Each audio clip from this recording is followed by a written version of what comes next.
대방광 원각 가라니 수다라 요의경 제육 청정회장 이때 정정의 보살이 대중 가운데 있다가 자리에서 일어나 부처님 아래 정례하고 오른쪽으로 세 번 선무릎을 꿇고 자수하며 부처님께 말씀드렸다. 대비하신 세존이시여 저희들을 위하여 널리 이와 같은 무사히한 일을 설하시니 본래 보지 못한 바이며 본래 듣지 못한 바입니다.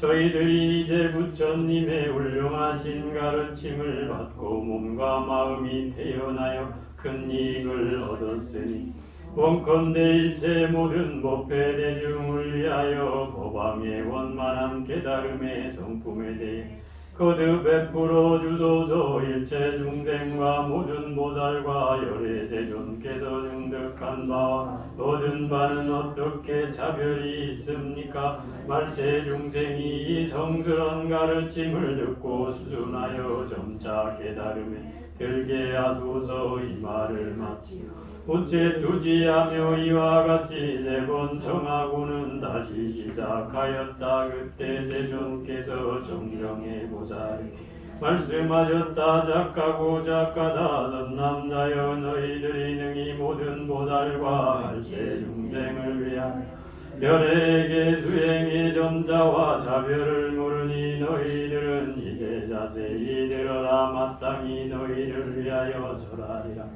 그때 정정의 보살이 가르침을 받들고 아니하며 모든 대중들과 함께 무견하게 되었다. 선남자여 온각의 자성은 성품이 아닌 것으로 있는 성품이며 모든 성품을 따라 일어나지만 취할 것도 없고 증득할 것도 없느니라. 실상 가운데는 실제로 보살도 중생도 없느니라.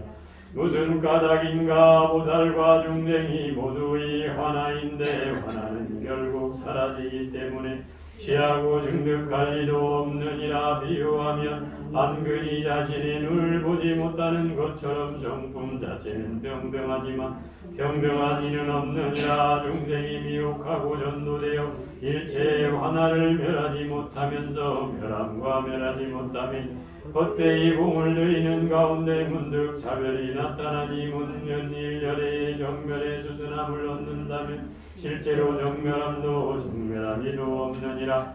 선남자여 일체 중생이 무지이래로 나라는 명상과 나를 사랑함으로 인해 일찍이 생각이 생멸함을 스스로 알지 못함으로 미움과 사랑을 일으켜 오욕에 담자가느니라. 만일 서은 지식의 가르침을 만나서 정정한 원각의 성품을 깨달아 일어나고 사라짐을 밝히면 곧 성품 스스로 헛된 본내가 일어남을 알게 되리라.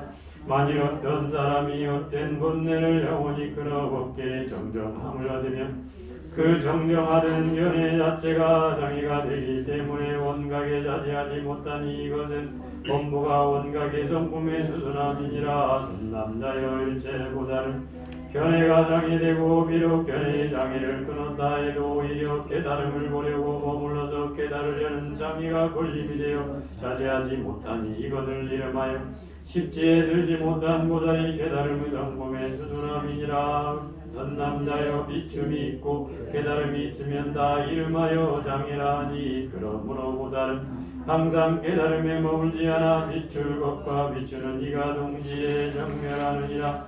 이와면 어떤 사람이 자신의 머리를 끊으면 머리가 이미 끊어졌기에 머리를 끊을 자마저 없는 것과 같도다. 장애의 마음으로 스스로 모든 장애를 없애면 장애가 이미 끊어져 없어지니 장애를 멸하니도 없느니라.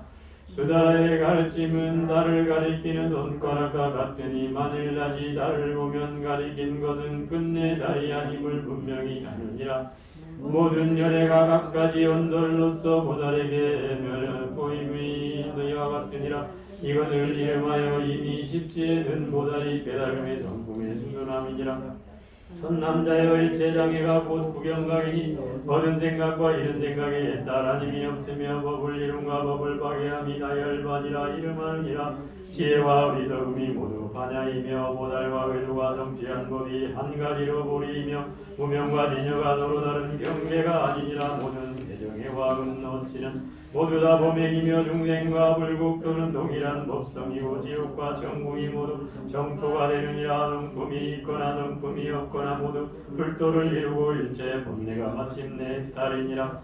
법계 바다의 지혜로 모든 상을 명료하게 비춤이 마치 여공과 같으니 이것을 열애가 깨달음의 정품에 수준한다 하느니라. 선남자여 만약 모든 보살과 말세 중생은 언제나 항상 머물러도 망념을 일으키지 말며 모든 험악한 마음을 씌어 없애려고 하지 말며 망상 경계에 머물려 하려고 하지 말며 할 것이 없음에 진실을 분별하지도 말라. 저 모든 중생이 이 법문을 듣고서 믿고 이해하고 받아들이며 두려움을 내지 않으면 이것이 깨달음의 성품의 수준함이니라. 선남자여 너희들은 마땅히 알라. 이 중생들은 백천만화 항아사 제불과 대보살에게 이미 일찍이 공양하여 온갖 공덕의 근본을 심었으니 부처님께서 설하시기를 이 사람은 육체 종지를 성취했다 하느니라. 그때 세존께서 거듭 이 뜻을 빼고자 개성으로 말씀하셨다. 청정해요 마땅히 알라.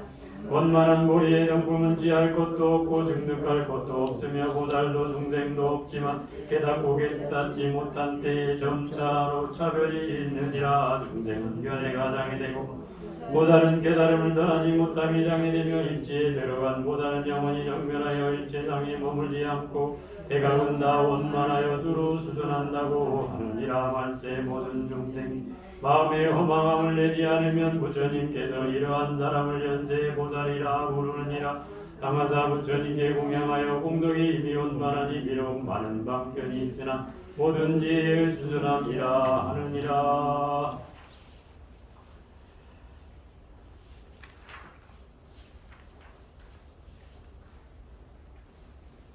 제가 전번 첫 시간에 공각경을 그간에 또 잊어버렸을까봐 제가 요약을 해서 말씀을 드렸는데요. 이 청정회장은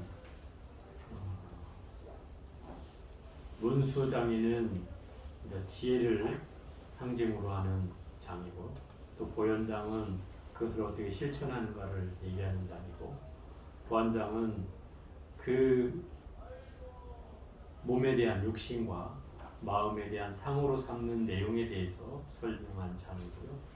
금강장은 이제 윤회하는 것에 대해서 설명해 놓은 장이고요. 그다음 미륵장은 그 탐욕에 대해서 어떻게 하면 자비로 그를 전환시킬 수 있는지를 설명한다. 그럼 이 청정의 장은 뭐냐? 바로 어리석음을 지혜로 전환하는 장이에요. 그래서 이 첫 번째 서문에 보면 그런 내용이 나오는데 한번 읽어가면서 해보겠습니다.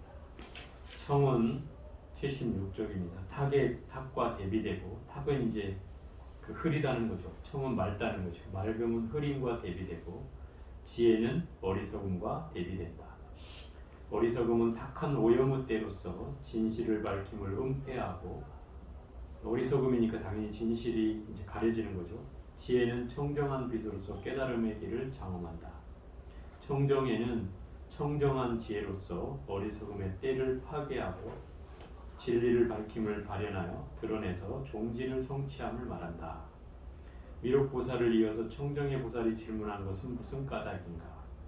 앞에서 미륵보살은 금강장의 윤회 근본을 먼저 끊는다는 말을 이어서 질문하시어 중생들의 탐해를 바꾸어서 자비를 이루게 하였는데, 지금 청정의 보살은 미륵장의 수중 차별, 증득을 한 데 있어서 차별이 있다는 말을 이어서 질문하시어 또한 중생들의 어리석음을 바꿔서 지혜를 이루게 하신다. 신이 믿는 단계에서는 노려를 끊고, 노려라는 것은 이제 수고로 헤아리는 생각을 말하는 거예요. 번뇌, 수고로운 번뇌를 끊고, 현위에서는 현자의 단계에서는 이 해를 끊는다. 해라는 것은 이제 견해에 대한 장애를 끊는다. 아르마리아에 대한 장애, 이걸 끊고, 성인의 자리에서는 각에 머물지 않는 곳으로서 깨달음에 머물지 않는다 이 말이에요. 깨달음에 머물지 않는다는 것은 깨달음에 집착하지 않는다 이 말인 거죠.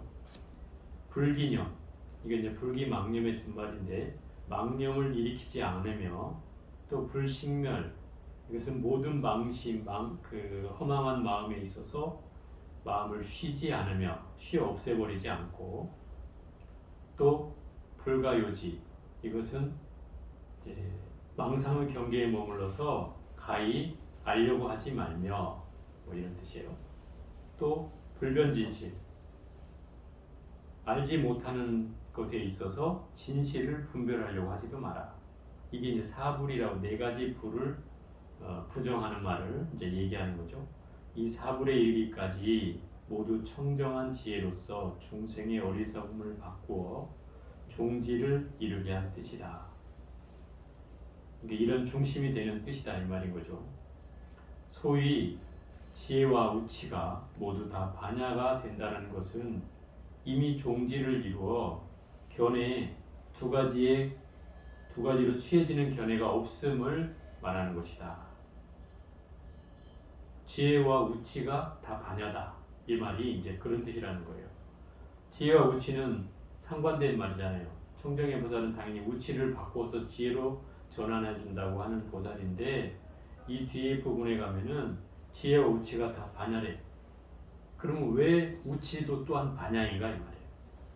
이 얘기를 다시 바꿔서 말하면 번뇌가 볼이다. 응? 우리는 번뇌를 없애야 깨달음을 얻는다고 얘기를 하는데 번뇌가 볼이래. 그럼 이게 무슨 말이에요? 그 번뇌라는 것이 없다면 중생이 번뇌를 없애려고 할까요?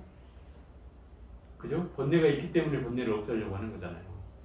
번뇌가 없다면 굳이 우리가 보리를 얻으려고 할 필요가 없어지는 거죠. 그죠? 마치 중생이 있기에 부처가 있는 거예요. 중생이 없으면 부처가 왜 존재해요? 그죠? 중생이 없으면 부처님이 존재할 이유가 없어요. 부처님은 중생을 구제하기 위해서 등장한 분이기 때문에 중생이 없으면 부처도 없는 거예요. 그 얘기와 같다 이 말이에요.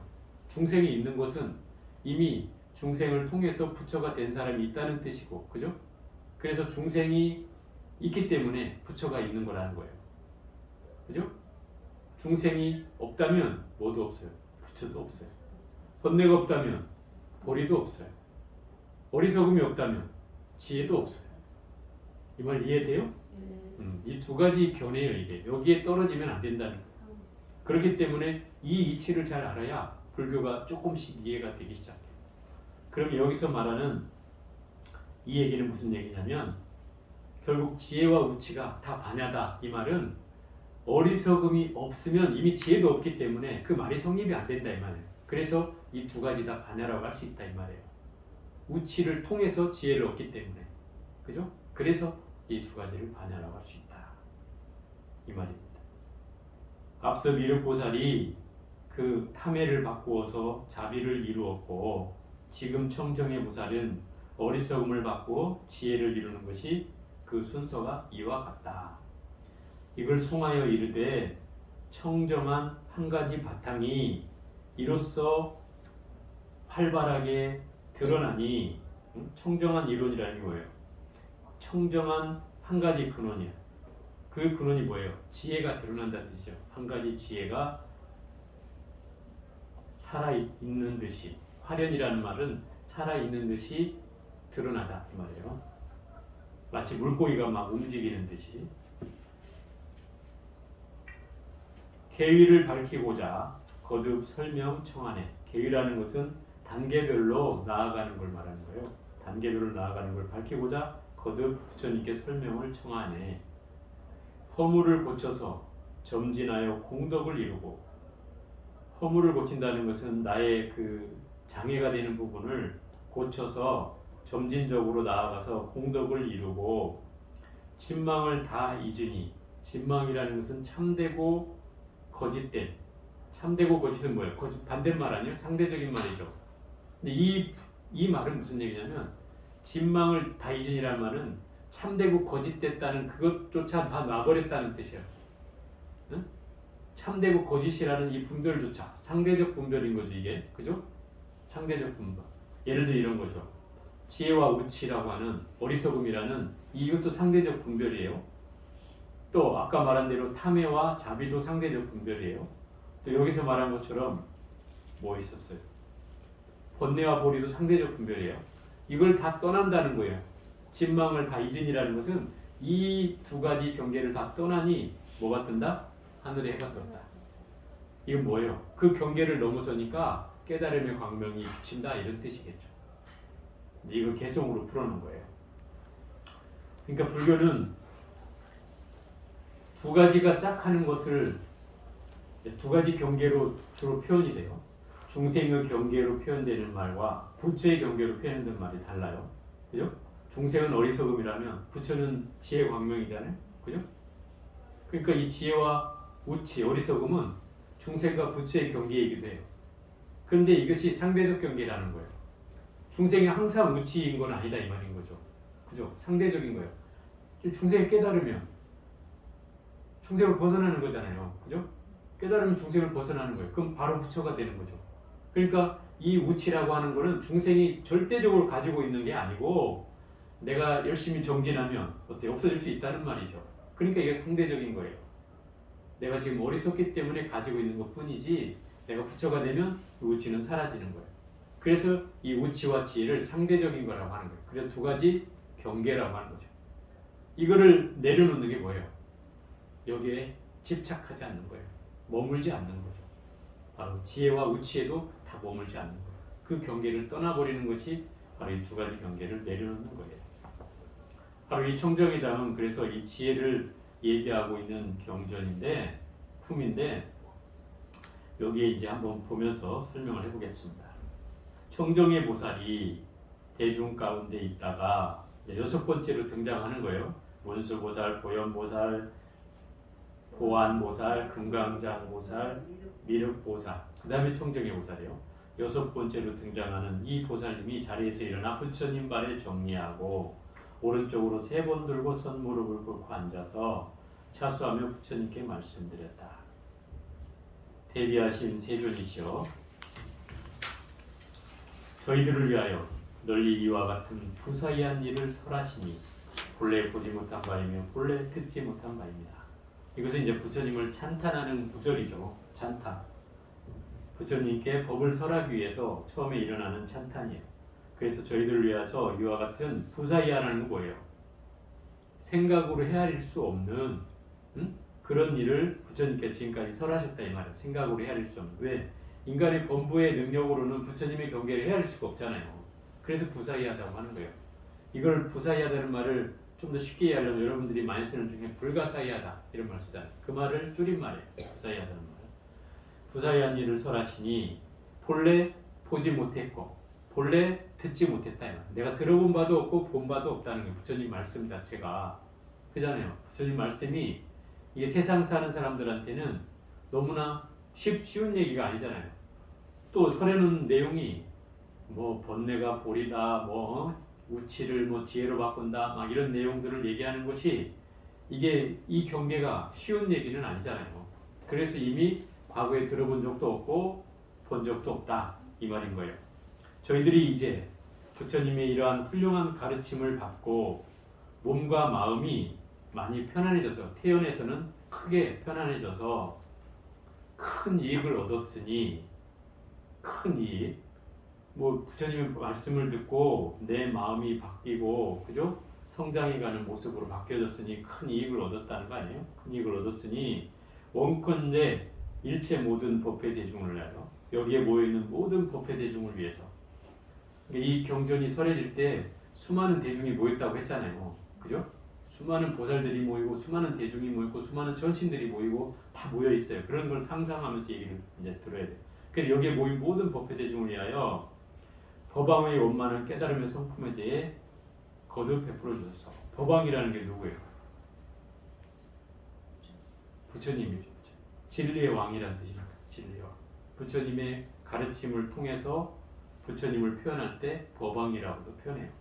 그래서 이 법왕의 원만한 깨달음의 성품, 원만한 깨달음이라는 것은 깨달음이 완전 부족해졌을 때를 원만한 깨달음이라고 해요.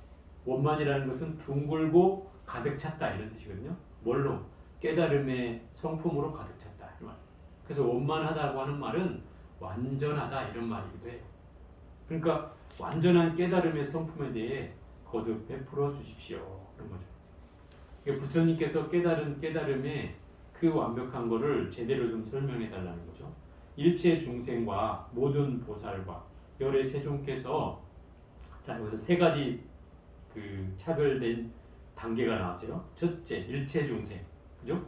우리 범부 중생을 말하는 거예요. 모든 어리석은 중생. 두 번째 모든 보살. 보살은 뭐예요? 보살은 깨달음에 이르지는 않았지만 중생을 구제하겠다고 서원을 세우신 분들이잖아요. 이런 분을 현이라고 하는 거예요. 그 다음에 세 번째 열의 세존. 이 깨달음 무신조 각자잖아요. 부처님의 이름이 많아요. 부처님의 이름이 많아. 우리 석가모니 부처님이란 이름은 고유 명사지만 부처님을 지칭한 이름이 10가지나 있어요. 최소 10가지예요. 이거는. 그 열애란 말을 우리 많이 쓰죠. 은공은 공양을 마땅히 받을 만하다. 그 다음에 정변지는 뭐예요? 바르고 두르게 아는 분이다. 정변지. 그 다음에 명행종은 지혜와 실천을 부족한 분이다. 명행종. 그 다음에 선서는 뭐예요? 잘 가신 분이다. 인간으로 태어나서 깨달음을 얻고 제일 훌륭하게 가신 분이다. 그래서 선서. 그 다음에 여섯 번째가 세간해.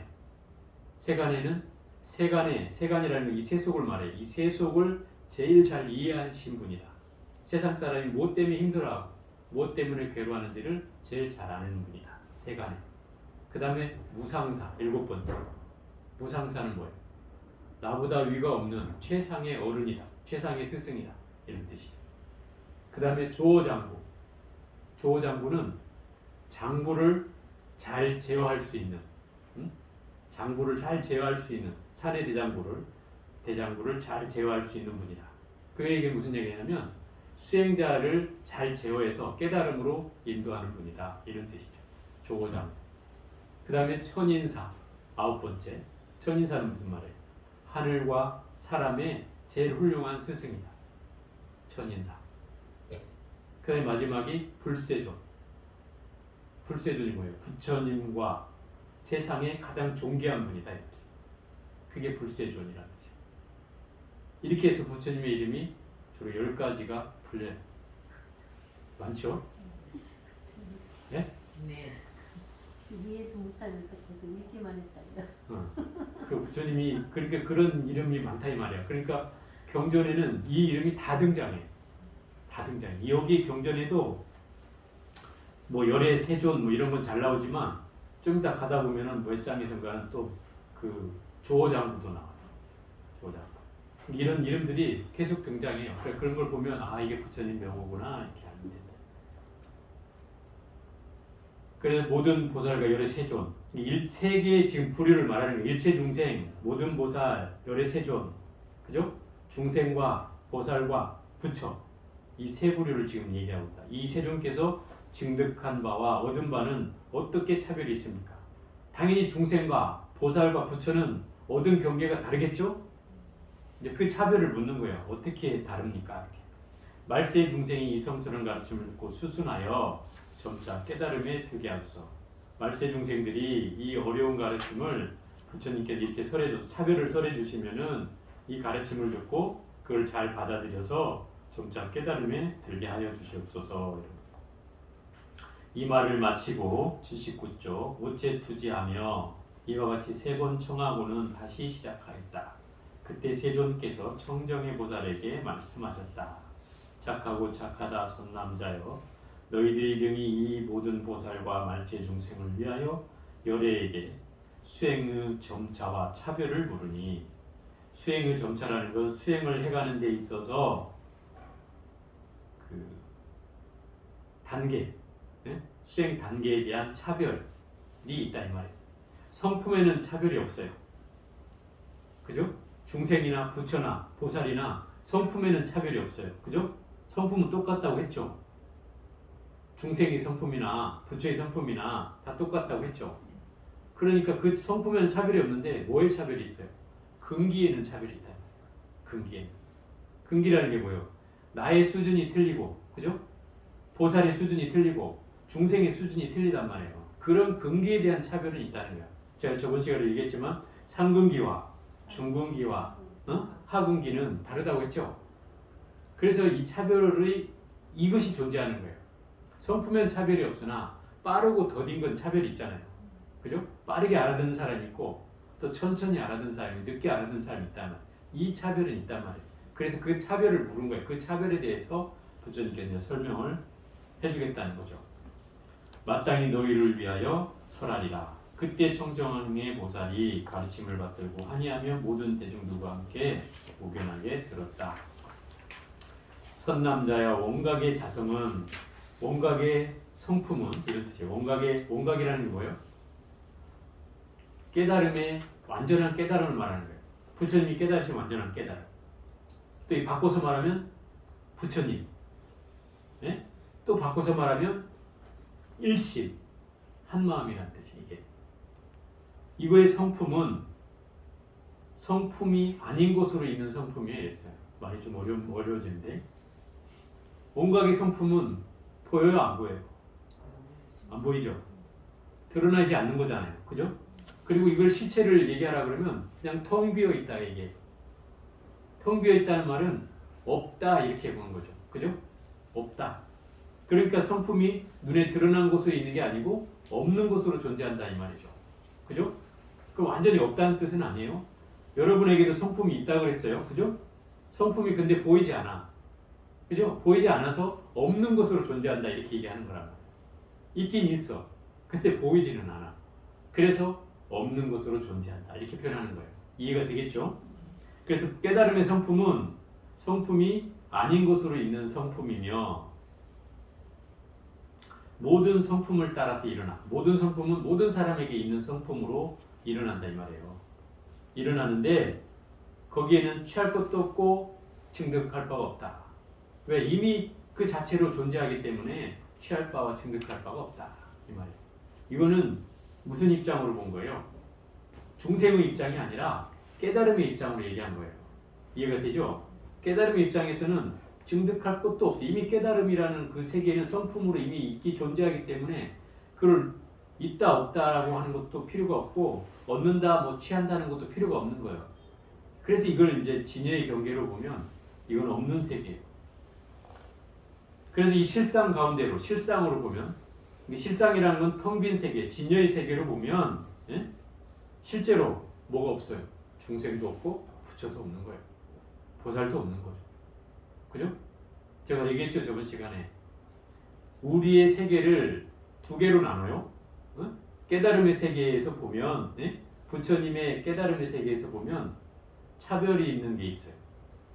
뭐냐면 이 진여의 세계라는 것과 진리의 세계, 그 다음 중생의 생멸문이라는 세계가 있다고 그랬어요. 그죠? 이거 상대적인 세계. 진여의 세계와 상대적인 세계. 또 이건 본질과 현상이라는 거죠. 본질의 입장에서 보면 깨달음이라는 건 존재해 안 해요?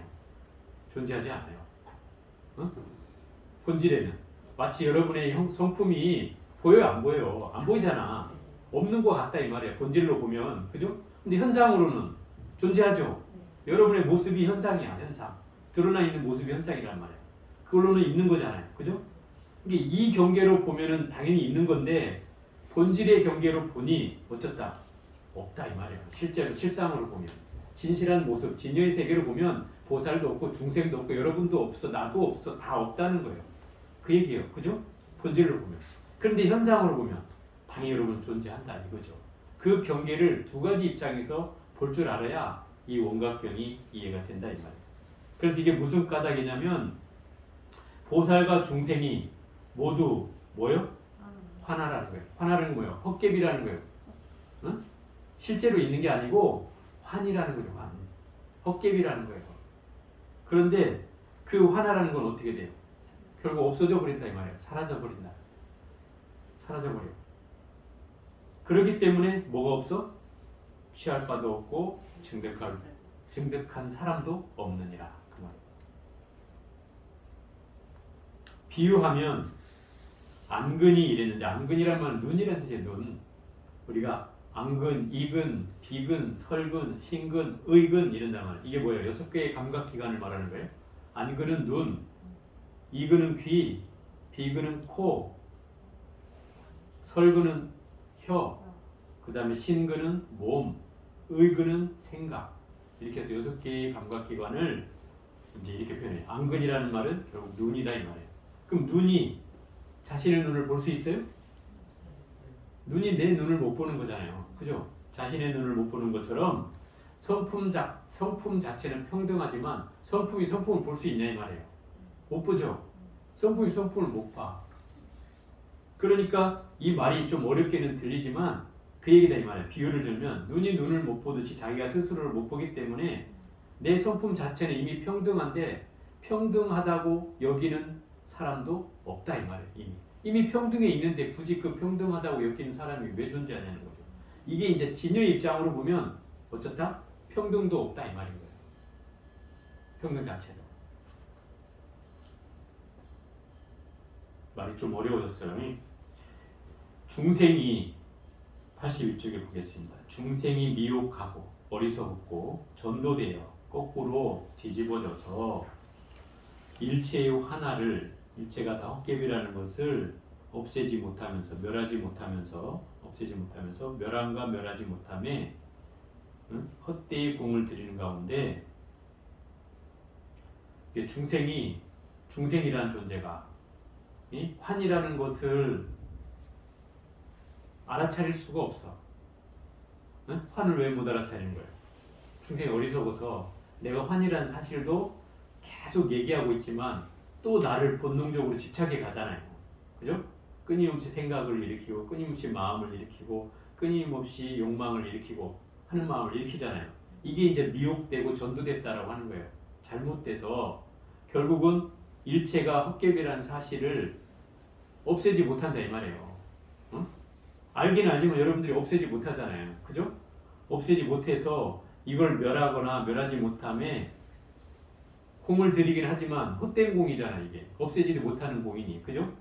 그런 가운데에 문득 중생과 보살과 부처에 대한 차별이 나타나니 그죠? 그 경계는 다르잖아요. 중생의 경계와 부처의 경계, 보살의 경계 차별이 나타나니 열애의 정멸에 부처님께서 모든 번뇌가 소멸돼서 아주 고요한 자리, 그걸 정멸의 자리라고 하는데 그 정멸에 딱 개합이 돼서 거기에 수순함을 얻는다면 이미 모든 정멸이 다 사라지게 된다 이 말이에요. 근데 중생의 경계로서는 당연히 느낄 수가 없죠. 부처의 경계가 돼야만이 이런 경계로서 내가 차별하지 않고 이 정멸의 경계를 얻을 수 있다 이 말인 거예요.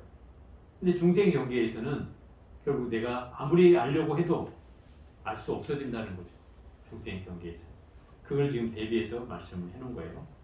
선남자여 일체 중생이 무시이래로 옛날로부터 나라고 하는 망상과 나라는 망상, 나를 끊임없이 분별하는 망상, 그다음에 나를 사랑함으로 인해서 나에 대한 애착으로 인해서 일찍이 생각이 생멸함을 스스로 알지 못함으로 미움과 사랑을 일으켜 오욕에 탐착하느니라.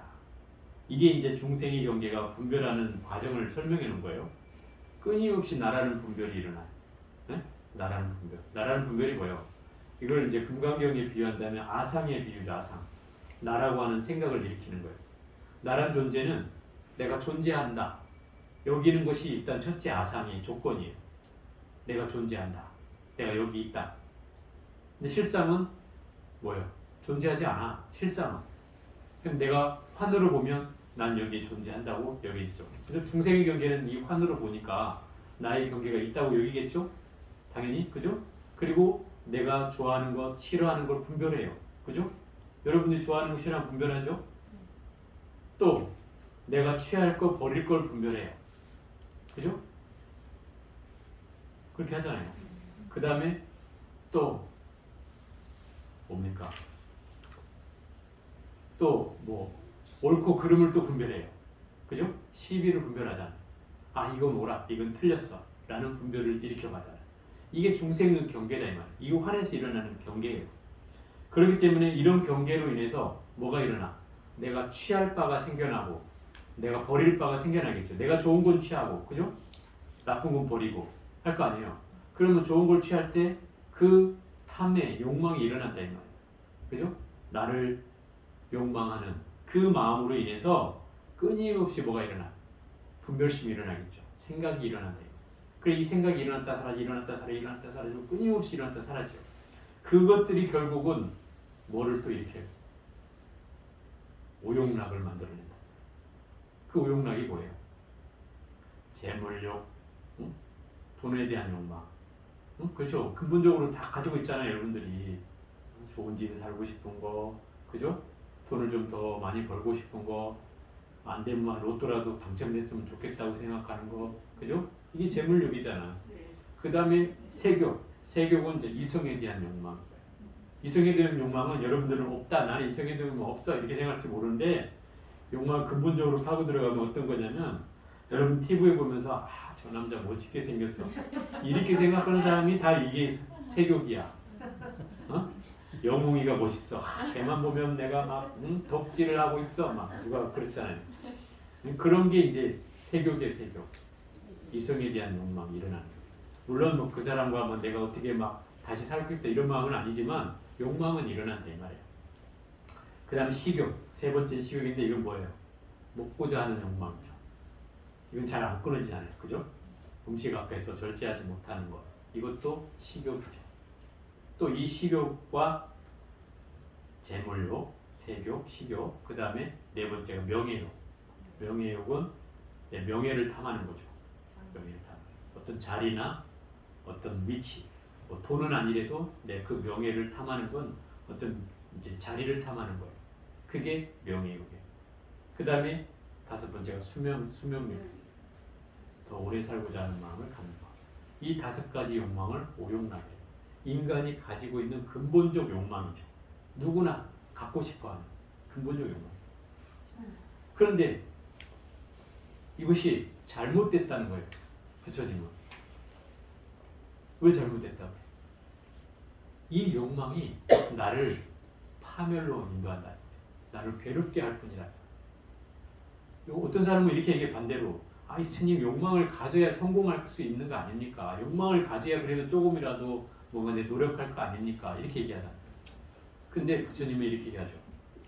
더 지혜로운 방법이 있다는 거예요. 그 욕망을 버림으로 해서 얻을 수 있다는 거예요. 이 이치를 알으라는 거예요. 왜? 욕망과 아까 자비는 어떤 거라고 했어요? 우치와 어리석음과 지혜와 상대적인 말과 똑같아요. 네? 그 욕망이 자비로 승화되면 이게 훨씬 더 커진다 이 말이에요. 네? 커지겠죠. 예를 들어 내가 누구 하나만 좋아하는 마음을 모든 사람을 좋아하는 마음으로 바꾸면 그 에너지가 얼마나 커지겠어요. 그죠? 훨씬 커지잖아요. 그걸 말하는 거예요. 내가 작은 욕심으로 뭔가를 작은 에너지를 꿈꿨다고 하면 내가 이거를 좀 더 큰 욕심을 내서 나는 인류를 내가 먹여 살리리라. 이런 마음을 낸다 그러면 물론 그게 쉽지는 않겠지만 그런 에너지를 낸다고 하면 엄청난 큰 에너지가 나올 거 아니에요. 그죠? 그러면 결국 내가 달을 먹여 살리지는 못한다 할지라도 좀 더 많은 사람을 할 수는 있지 않겠냐 이 말인 거죠. 그런 의욕 자체가. 결국 이 내 개인적인 그 욕망을 모든 사람을 위한 자비로 승화시킨다 이 말이에요. 그게 이 오욕락을 뭐로 바꿔서 원력으로 바꿔서 모든 사람을 위한 상황으로 만들면 이 욕망을 승화시키는 거죠. 그래서 이 욕망을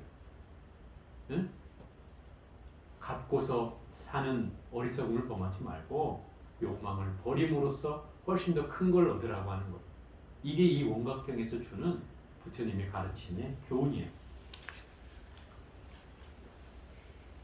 자, 다음 페이지 82쪽에 만일 선지식의 가르침을 만나서 청정한 원각의 성품을 깨달아 일어나고 사라짐을 밝히면 곧 성품 스스로 헛된 번뇌가 일어남을 알게 되리라.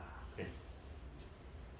선지식의 가르침을 만난다는 것은 스승이 필요하다는 거예요. 깨달음을 얻는데 스승이 필요한 거예요. 선지식은 바로 그런 스승이라고 할 수 있는데 그 스승의 가르침을 만나서 청정한 원각의 성품, 청정한 원각이라는 완벽한 깨달음이라는 거예요. 그 완벽한 깨달음을 깨달아서 일어나고 사라짐을 밝히면, 일어나고 사라짐이 뭐예요? 뭐가 일어나고 사라진다는 거예요? 생각이 일어나고 사라짐을 밝히면. 이런 거 있어요. 우리가 인간이 태어나서 늙고 병들고 죽는 거를 부처님은 이걸 생로병사의 사고라고 얘기했어요. 네 가지 괴로움이라고 했어요. 근데 생각으로 겪는 네 가지 괴로움이 있다는 거예요. 그게 뭐냐? 생주이멸이라고 해요. 생각이 일어나는 걸 생이라 하고, 일어난다. 주, 머물주. 그 다음에 이, 변한다.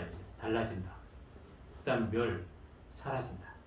생각은 이런 과정을 거친다. 우리의 몸뚱아리는 생로병사를 겪지만 생각은 이 생주이멸을 겪는다 이 말이에요. 응? 생각이 일어났다가 생각이 머물다가 또 생각이 자꾸 변해. 또 변하죠? 발전한다는 이 말이죠. 그러다가 사라져. 이런 과정을 겪는다 이 말이에요. 그럼 더 줄여서 얘기하면 생각은 끊임없이 일어났다 사라진다 이 말이죠. 그죠? 끊임없이 일어났다 사라져. 이걸 두 자로 줄이면 생멸이 일어난다 이 말이에요. 끊임없이 일어났다 사라져. 그렇기 때문에 깨달음의 핵심은 이 생멸하는 이 생각을 알아차리고 그 생각이 일어난 자리와 사라지는 자리를 살피는 게 깨달음이에요. 거기에 핵심이 있어요. 여기서 말하는 건 그 얘기예요. 일어나고 사라짐을 밝히면 그 성품 스스로 내 스스로가 그 쓸데없는 생각이 일어났음을 알아차리게 된다 이 말이에요. 헛된 번뇌가 일어남을 알게 된다는 건 바로 그 얘기예요. 쓸데없는 또 망상을 했구나 하고 알게 된다 이 말이에요. 그래서 이 생각이 일어나고 사라짐을 어떻게 해요? 끊임없이 살펴야 하는 거예요. 그것이 중생의 경계에서 부처의 경계로 나아가는 핵심이에요. 만일 어떤 사람이 이 헛된 번뇌, 번거로운 수고로움을 영원히 끊어서 법계의 청정함을 얻으면, 법계의 청정함이라는 것은 그 부처님의 원만한 깨달음을 청정한 원만한 깨달음이라고 하고, 또 법계의 청정함이라는 것은 저 우주 법계, 자연계에 존재하는 성품의 청정함을 말해요. 그 성품이나 부처의 성품이나 다르지 않다는 거죠. 같다 이 말인 거예요. 그렇기 때문에 법계의 청정함은 결국 깨달음이란 뜻이기도 해요. 그 청정함을 얻으면 그 청정하다는 견해 자체가 장애가 되기 때문에 원각에 자제하지 못하니 이것은 뭐다? 범부가 원각의 성품의 수순함이니라. 범부의 경계다 이 말이죠. 범부의 경계는 뭘로? 이 끊임없는 생각으로 그거를 끊어서 깨달음을 얻고자 하지만 그 청정해지고 싶다는 그 견해가, 생각이 또 장애가 되기 때문에 그 깨달음에 이루어지지 못한다. 깨달음에 이룰 수가 없다. 그 생각에 걸려있기 때문에 깨달음에 이룰 수가 없다. 그래서 이걸 뭐라 한다? 범부의 깨달음이라고 얘기할 수 있는 거다. 이게 이제 범부의 단계를 말해요. 아까 그 부처님이 말한 세 가지 단계를 얘기했죠. 중생과 보살과 부처의 경계를 얘기했어요. 지금 첫 번째 단계가 바로 이 범부의 경계인데, 범부는 뭐예요? 늘 뭔가 걸려져 있는 경계를 범부라고 하죠. 그죠? 어리석은 범부의 경계는 끊임없이 어딘가에 걸려 있는 거예요. 그럼 이 걸려 있다는 말은 이 생각 자체에 걸려 있다는 뜻이에요. 나 생각을 벗어나야지 하는 생각도 걸려 있는 거죠. 그죠? 이런 경계에 걸려 있기 때문에 이걸 중생이라 한다 이 말이에요. 그래서 범부 경계는 바로 이 견해 자체에 이미 장애가 되기 때문에 그로부터 깨달음을 얻고자 하지만 깨달음이 쉽게 얻어지지 못하는 것을 이 범부가 결국 원각의 성품의 수순함이라고 얘기한다. 그렇다고 이름하느니라. 이런 뜻이에요. 이건 이제 범부의 경계다. 두 번째는 선남자여 일체 보살은 견해가 장애가 되고 또 그 비록 견해의 장애를 끊었다 해도 중생은 견해장애에 걸려있는 사람이고 보살은 장애가 되긴 하지만 비록 견해장애를 끊었다 해도 오히려 깨달음을 보려고 머물러서 깨달으려는 장애가 걸림이 되어 자제하지 못하니 이미 깨달음에 걸린다 이 말이에요. 이거는 중생은 뭐에 걸린다고요? 아르마리에 걸리고 견해에 걸리고 보살은 깨달음에 걸린다 이 말이에요. 깨닫고자 하는 마음을 일으켜가니까 그 깨달음의 상에 걸린다 이 말이에요.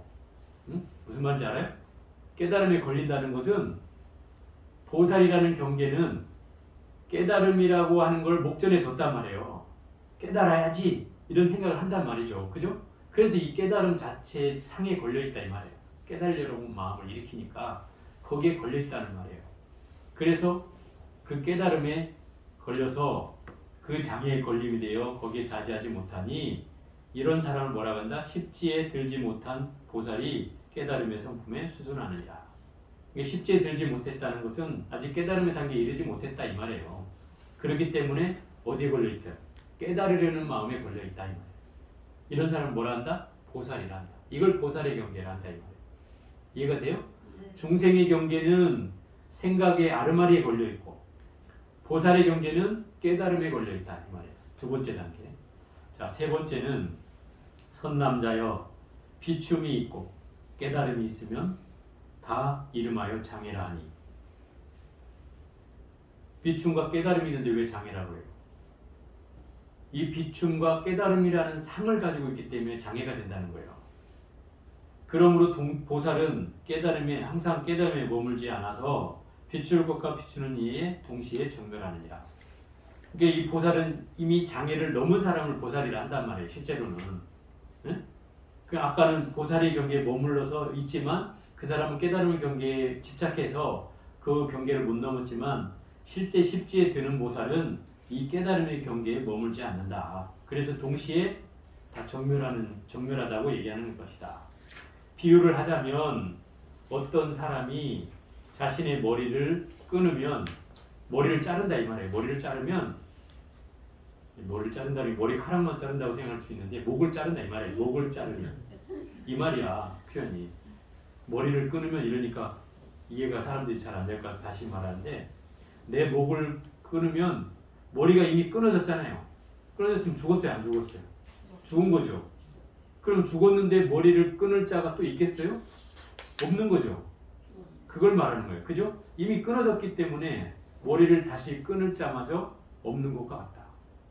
그죠? 그럼 깨달음을 이미 얻었다면 깨달음 얻을 자가 있어요 없어요? 없는 거죠. 이미 얻었는데 깨달을 자가 없는 거죠.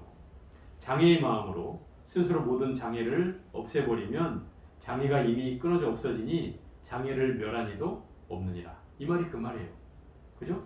이미 머리를 끊어서 없애버렸는데 거기에 다시 끊을 자가 없듯이 마찬가지로 내 장애를 다 사라지게 해버리면 이미 장애를 멸한 자도 없다 이 말이에요. 이미 멸해졌기 때문에 그 얘기한 거예요.